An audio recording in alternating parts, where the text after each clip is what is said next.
reminded of the ties of the whole afternoon. We started out with the 16 top clubs, just Bath, the one absentees from the First Division, as they build up to next week's Pilkington Cup final against Leicester, who were represented by a less than full strength team, but were here.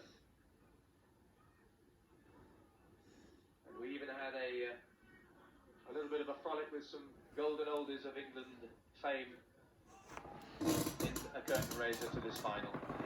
So a lot of fun and a very successful event. But it's Harlequins looking destined to take the trophy as we come to the last 10 minutes, a last grueling 10 minutes. Worries continue about the injured Quins captain, Will Carling, who played the earlier rounds and was playing extremely well, but had to drop out as Quins come again.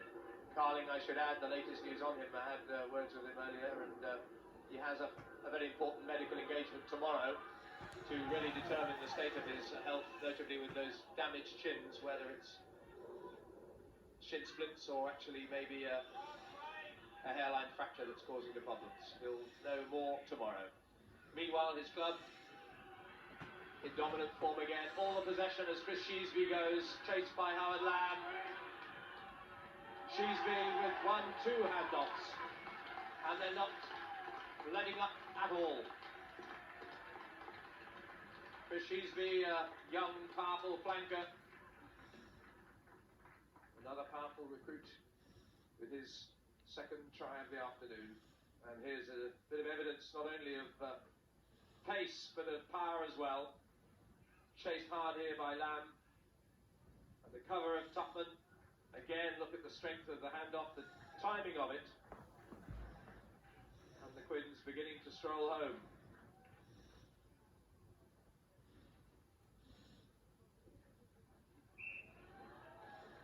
And when things are going right, they continue to go right. And let's hope things improve somewhat for Will Carling there, the England captain, of course, selected for the Lions tour. And he'll know a lot more about his medical condition and the prognosis tomorrow. Meanwhile, he can sit back contentedly as Quins, reigning champions of seven-a-side rugby in this neck of the woods, lead 30-0 with 8 minutes to go. Every opportunity taken,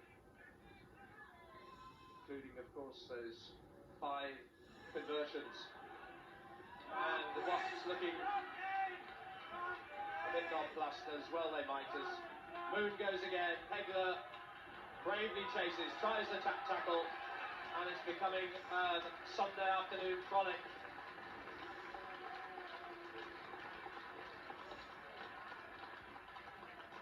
So Moon's hat-trick came again with the feed from Winterbottom. And it's not always that you want to pass that early in proceedings. Virtually from his own 22. It's a long, long way on your own. It's an equally hard chase for David Pegler. But the celebration was Harlequins. So a player with quite a long history of clubs to his name. Richard Moon, Wasps, Nottingham, Walsall, Abertillery, Cambridge University, and Harlequins.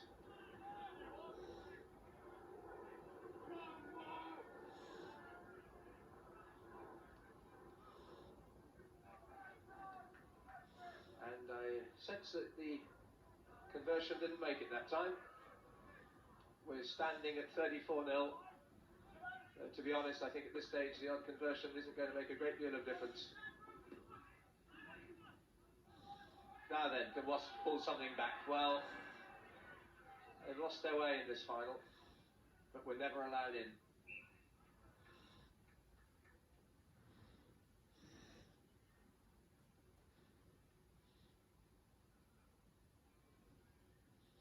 Basically a problem of possession for Wasps. They spent most of the part of this tie kicking off, restarting. Quins in possession. Back goes Oki. Everton Davis. Well, justice not going right for Wasps. Everton Davis eludes the tackle, and Thresher continues the onslaught.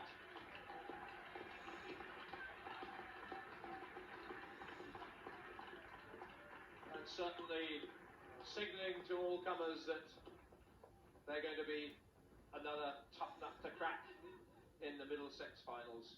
And look at that, just the knock by the hand of Everton Davis dispossessed Chris Otey, and they're full of running Harlequins.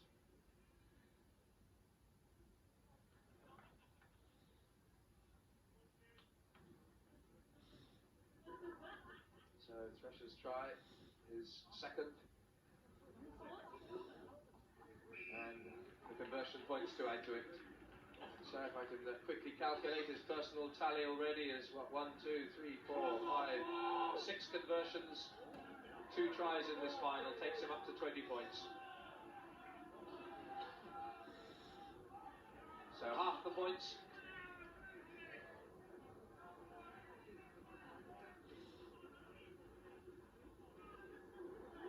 Simon Smith trying to lift his troops to gain some consolation. Rob Andrew. They have a lot of restarting to do. That, of course, invariably gives possession to the other side. The Quins have managed to retain it and virtually score each time. They come again. Craig Luxton, tackled by Tupman. Eagle. Winterbottom. Eagle on the loop is away. And the floodgates open. But it can happen in sevens once a side gets disconsolate and the margin of lead becomes unassailable. Then the end of a long, hard afternoon's play.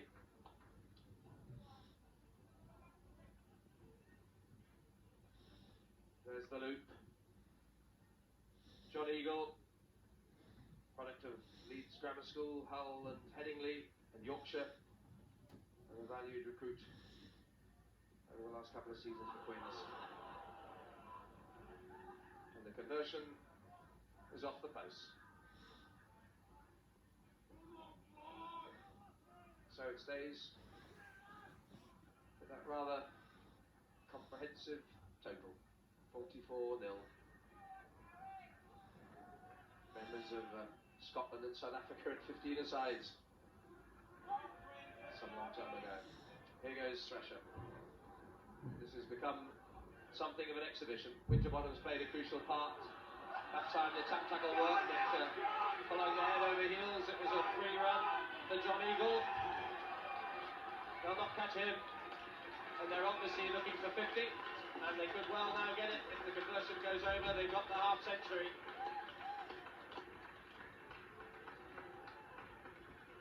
Well, look at this. Gymnastics as well from Craig Luxton, who's quite an athletic fella because he's an outstanding tennis player too. John Eagle under the post to give the conversion a formality for Thresher, and the added points make it the half century. I don't think anyone would have quite anticipated this kind of rout at the start of proceedings. We're almost running out of pace on my score sheet. So we're up to 50.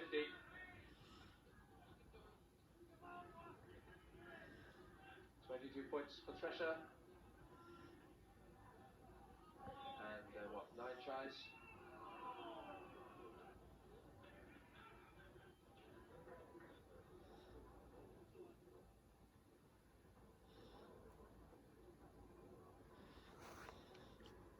Well, luckless Rob Andrew, who would, I'm sure, like the odd bit of possession to use. Wag in the crowd says, Wash, you can still do it, but no, not even this time. Pass was forward. Relief indeed for the beleaguered Wasps.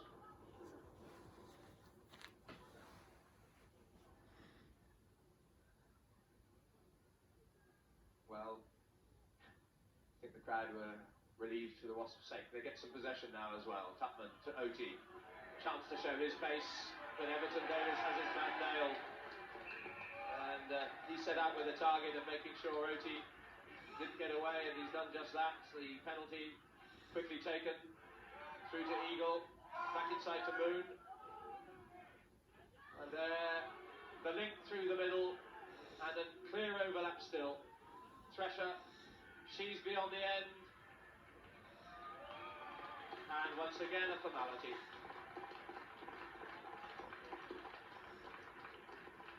Well, one has to say, a disappointing anticlimax. It had all built so splendidly to the final, with some superb ties along the way, including the odd one that went to extra time and sudden death. But, well, what's the opposite of sudden death? This certainly is. 10 tries, 54-0, and I think I noticed referee Fred Howard suggesting that may be the final moment.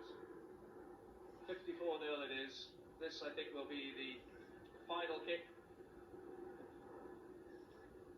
Well, an epitome of a one-sided final, but an excellent tournament for all that, and I'm sure one to become an important new annual fixture, the Wang National Sevens, with Harlequins, the reigning Middlesex champions, the worthy winners, setting out as they did as probably joint favourites for this title. So an impressive performance, you could hardly fault that one. 10 tries, 54-0, and Harlequins, the National Sevens trophy winners, had an excellent day at Richmond Athletic Ground. Well, that was something like slaughter in the final, but the huge crowds here at Richmond, I think, have assured this event for many years to come. It's been an enormous success. One cloud perhaps on the horizon, the injury to Will Carling in front of Roger Utley. But that brings us to an end of this programme, and next week we'll... We both by the same game releases.